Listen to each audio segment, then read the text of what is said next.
शरद पवारांच्या पक्षात अस्वस्थता आहे, तसं म्हटलं जातं आहे की महाराष्ट्रात महाविकास आघाडीमध्येही अस्वस्थता आहे, कसली विशेषतः अस्वस्थता? काँग्रेस आणि शिवसेनेमध्ये यासाठी, कारण भाजपच्या नेत्यांकडून दावे आहेत की काही महाविकास आघाडीचे आमदार आमच्या संपर्कात आहेत.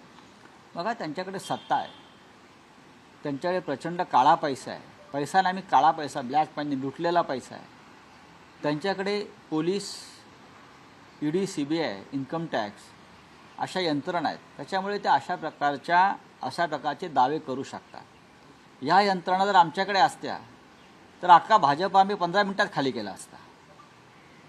काय, ह्या यंत्रणा जर आमच्या हातामध्ये असत्या ना, तर इतकंच कशाला, बॅलेट पेपरवर निवडणुका घेऊन दाखवा, निकालाची मतमोजणी सुरू होताच अर्धे भाजपवाले देश सोडून पळून गेलेले असतील, मोठे मोठे नेते.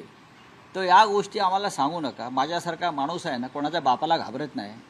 आम्ही सगळं भोगून पक्षामध्ये तुरुंगवास भोगले, मारामाऱ्या केल्या, सगळं रक्त सांडलं, रक्त पाहिलं आहे. आता आम्ही सभ्य झालेलो आहोत. जोपर्यंत सभ्य आहोत तोपर्यंत आम्ही सभ्यतेनं राहू. महाराष्ट्राच्या मुळावर याचा प्रयत्न कराल तर पुन्हा 105 हुतात्मे देण्याची तयारी फक्त उद्धव ठाकरे यांच्या नेतृत्वाखालच्या शिवसेनेमध्ये आहे.